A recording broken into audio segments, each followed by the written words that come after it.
A gente sabe que o plano do governo ficou claro e ele é notório. É um plano que criminaliza os artistas, criminaliza os ambientalistas, marginaliza defensores sociais, tenta impedir que informações verdadeiras cheguem à população.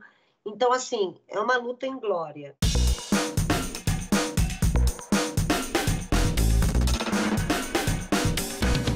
Bom, Dira, além de toda a tua trajetória como atriz, trabalhos lindos e marcantes, você também é conhecida pelo engajamento social. Você atua já há mais de uma década junto ao movimento Humanos Direitos, uma ONG formada sobretudo por artistas brasileiros com o propósito de defender os direitos humanos no Brasil. E com um nome que, ao inverter a expressão direitos humanos, é também um convite para que os humanos sejam direitos, decentes. O que é ser um humano decente num contexto político que promove um conceito muito particular de cidadão de bem? Sinceramente, para mim, isso é tão simples. Você não agir com a outra pessoa da maneira como você não gostaria que agissem com você. Ao mesmo tempo, isso tem uma coisa vaga, mas é um limite do bom senso. Eu acho que nós temos que entender o mundo com esse viés. Muitas máscaras caíram. Tem pessoas que concordam com esse comportamento, que é andar armado, que é combater o rock, porque o rock é do diabo, pautar a vida das pessoas de acordo com filosofias evangélicas, como se quem estivesse fora disso não merecesse o reino dos céus. Pautar a vida através da religião, a vida social, é o maior erro que uma sociedade pode cometer. O que eu percebo que nós precisamos é de leis para nos garantir direitos, para que assim, dessa maneira, a gente possa ser igual perante uns aos outros, através das leis. E ao longo dessa minha caminhada como ativista social, outra coisa que eu percebi, tudo tem que ser batalhado na conversa, no afeto e em Brasília, nas leis, fazendo abaixo-assinados, pressionando votações que são voltadas aos direitos humanos, fazendo com que a gente consiga lá transformar as nossas questões. A gente precisa ocupar esse espaço que é do legislativo, do executivo e do judiciário. Quando eu falo a gente, eu falo não os artistas, estou falando da sociedade. A gente precisa entender por que o governo viaja com 50 pessoas na sua comitiva, sendo que ele não tem nenhum compromisso oficial, além da sua fala naquele plenário da ONU. 50 pessoas nessa comitiva, com dinheiro público. Então, são escândalos e escândalos que, assim, que uma parte da população não quer enxergar, infelizmente, porque concorda com isso, porque se identifica com essa violência, entendeu?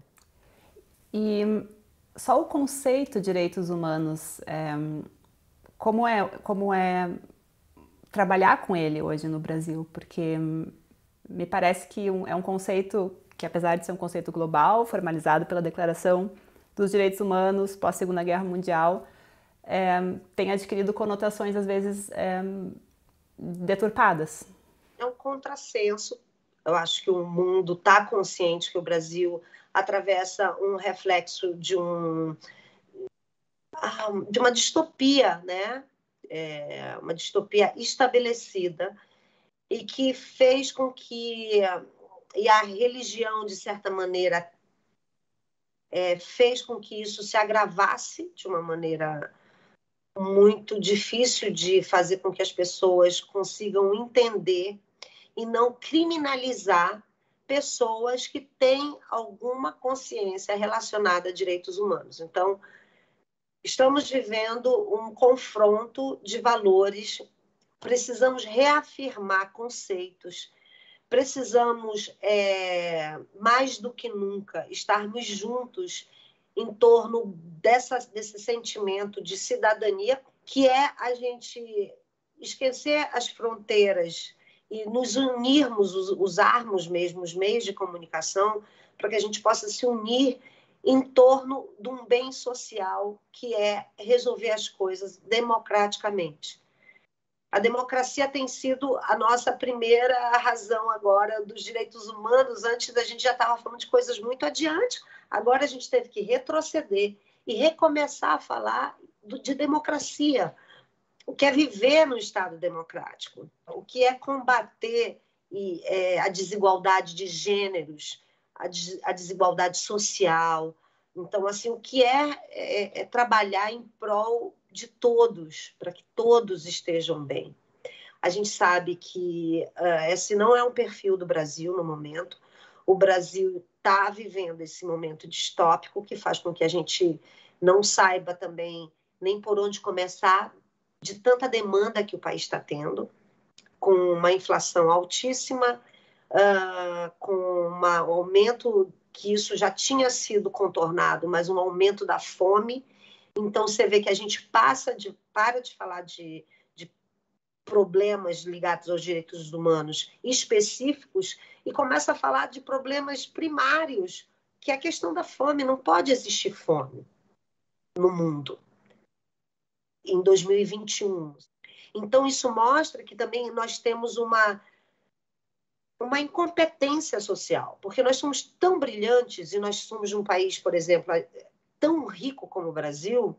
Como é que a gente pode ir tão amplo, com terras férteis, e a gente tem pessoas passando fome? Nossas bacias hidrográficas sofrendo pelo descaso dos cuidados, do avanço dos garimpos, o avanço das escavações em busca de ouro e de pedras preciosas, mercúrio nos rios, devastação da Amazônia. Pegando, então, esse gancho da questão ambiental, que é um dos pilares de atuação da ONG também, uma das tuas frentes de batalha. Embora o presidente tenha louvado a política ambiental do governo na Assembleia da ONU esse ano, dados mostram que a Amazônia está sofrendo o maior desmatamento dos últimos 10 anos. Segundo o Amazon, Instituto do Homem e Meio Ambiente da Amazônia, entre agosto de 2020 e julho de 2021, a floresta perdeu uma área equivalente a 9 vezes o tamanho da cidade do Rio de Janeiro, o que representa um aumento de 57% em relação aos 12 meses anteriores, que é sempre o período que é medido, de julho a agosto. O que dizer disso? É muito ruim você ter um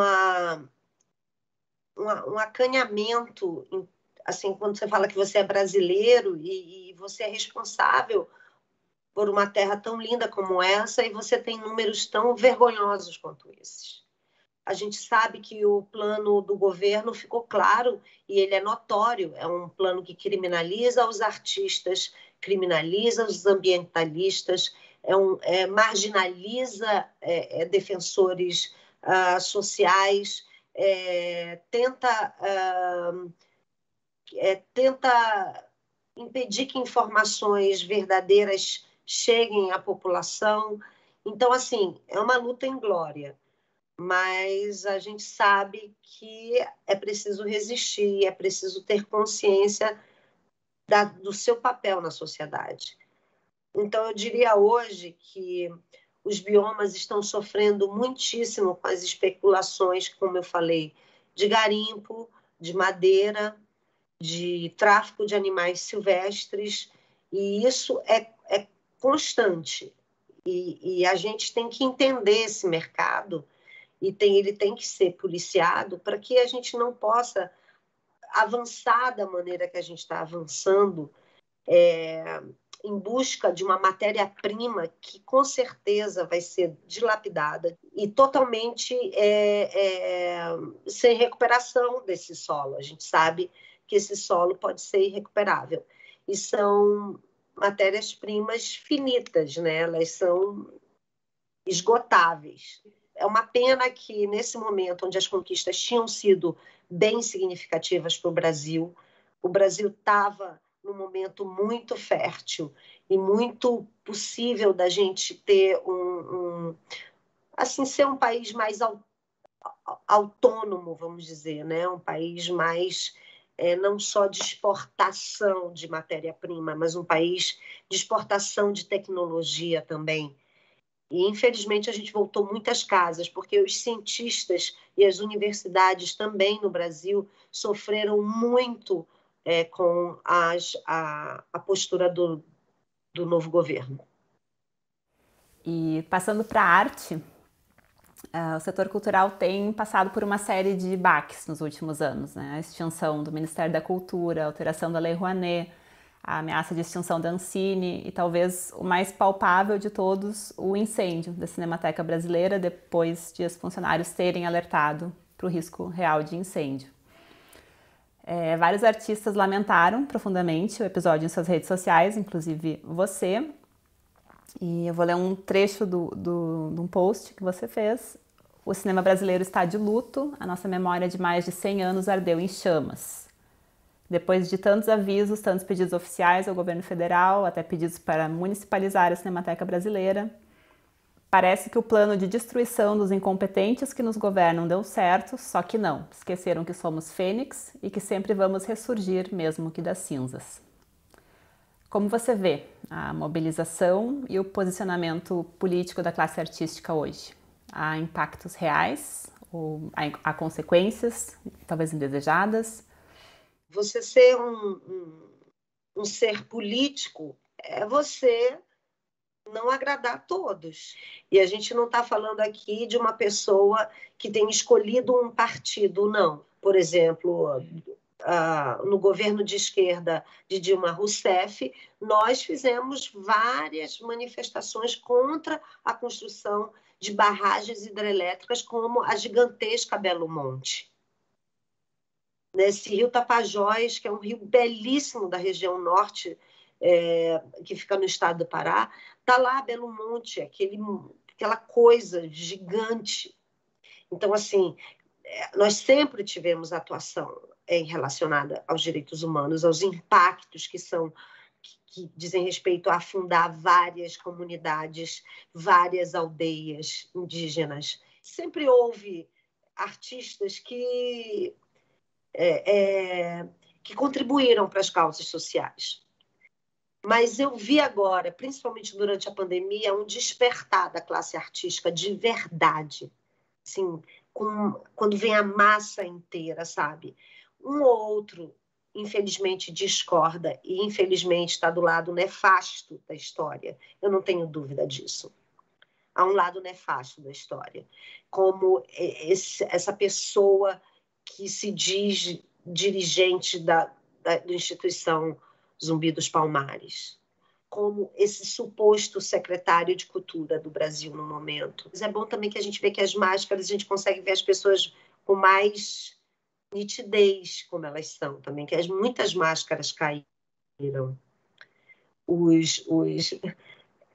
É muito curioso ver como é nítido agora, assim, muitas vezes você vê o lado fascista das pessoas. Eu chamo fascista porque é um comportamento fascista. Defende a arma, desmatamento da Amazônia, legalidade dos garimpos, das caças, diz não pelas universidades federais.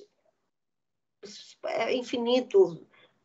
Criminaliza os artistas e as ONGs. Quantas vezes a gente tem que explicar a Lei Rouanet e o seu beabá. Então, as pessoas falam sem entender das coisas. Então, é um lado complicado que a sociedade artística brasileira está atravessando. Mas, ao mesmo tempo, nunca nós tivemos tantos porta-vozes, vamos dizer, desse clamor. E nós somos uma classe, como eu falei, que resiste, desde a Grécia Antiga. Nós resistimos, nós artistas.